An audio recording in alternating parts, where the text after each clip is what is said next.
మనం ముందు క్లాసులో గుణింతాలు ఎలా ఏర్పడతాయి, గుణింత రూపం అనేది ఎలా ఏర్పడుతుందని చెప్పేసి తెలుసుకున్నాం కదమ్మా. అదేవిధంగా మనం కొన్ని గుణింతాలు కూడా నేర్చుకోవడం జరిగింది. అయితే ఈరోజు మనం తా గుణింతం గురించి మనం నేర్చుకుందాం. గుణింతం అనేది ఎలా ఏర్పడుతుంది అని చెప్పుకున్నాం మనం. అచ్చుల యొక్క గుర్తులు హల్లుల మీద వచ్చి చేరినప్పుడు గుణింతం అనేది ఏర్పడుతుంది. అచ్చుల యొక్క గుర్తులు అంటే అచ్చుల యొక్క గుర్తులు ఏమన్నాం మనం, గుణితపు గుర్తులు అని చెప్పేసి అన్నాం. అచ్చుల యొక్క గుర్తుల్ని గుణితపు గుర్తులు అని చెప్పేసి అన్నాం. ఆ గుణితపు గుర్తులు హల్లుల మీదకి వచ్చి చేరినప్పుడు ఏ హల్లు మీదకైతే వచ్చి చేరుతుందో ఆ హల్లు యొక్క గుణింతం అనేది ఏర్పడడం జరుగుతుంది.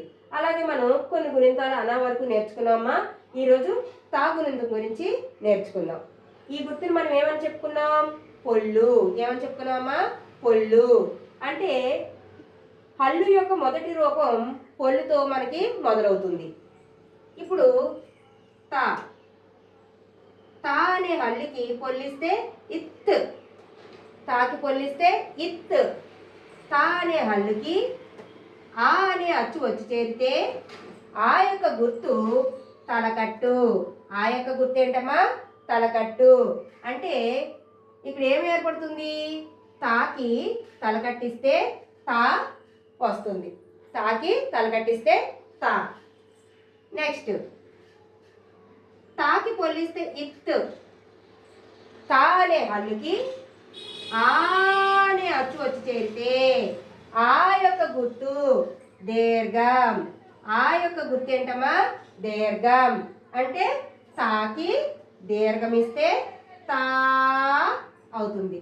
తాకి దీర్ఘమిస్తే తా అవుతుంది. నెక్స్ట్ తాకి పొల్లిస్తే ఇత్. తా అనే హల్లుకి ఈ అనే అచ్చు వచ్చి చేరితే ఈ యొక్క గుర్తు గుడి. ఈ యొక్క గుర్తు ఏంటమ్మా, గుడి. అంటే తాకి గుడిస్తే తి అవుతుంది. తాకి గుడిస్తే తి అవుతుంది. తాకి పొల్లిస్తే ఇత్. తా అనే హల్లుకి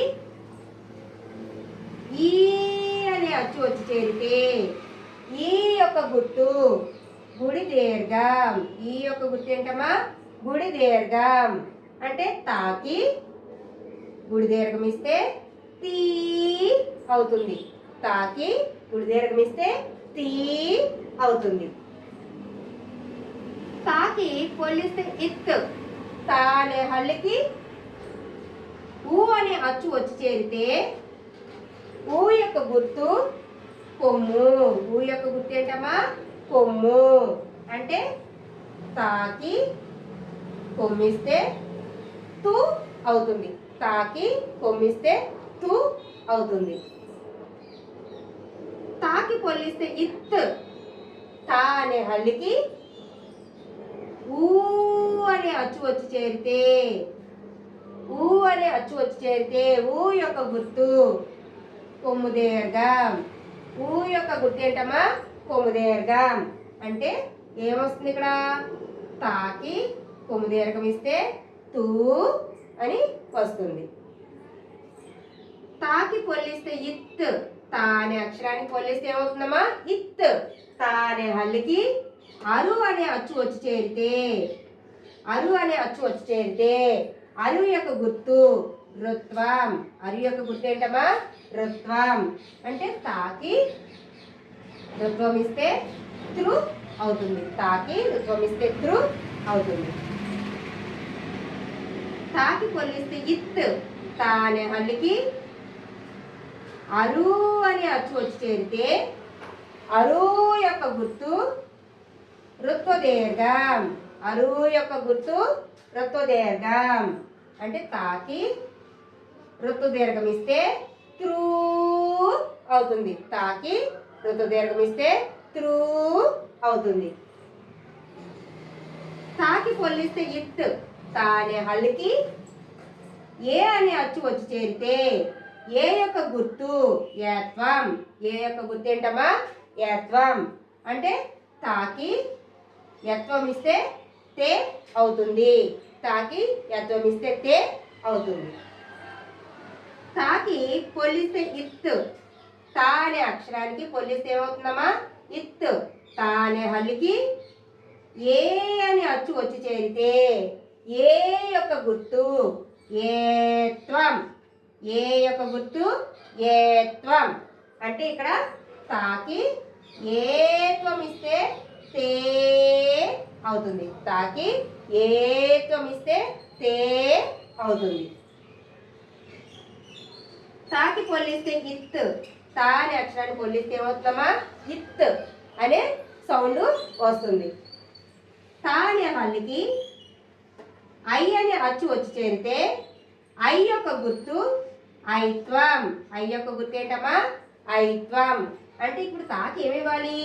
తాకి ఐత్వం ఇస్తే తై అవుతుంది. తాకి ఐత్వం ఇస్తే తై అవుతుంది. తాకి పొల్లిస్తే ఇత్. తా తా అనే హల్లుకి ఓ అనే అచ్చు వచ్చి చేరితే ఓ యొక్క గుర్తు ఓత్వం. ఓ యొక్క గుర్తు ఏంటమ్మా? ఓత్వం. అంటే తాకి ఓత్వం ఇస్తే తో అవుతుంది. తాకి పొల్లిస్తే ఇత్.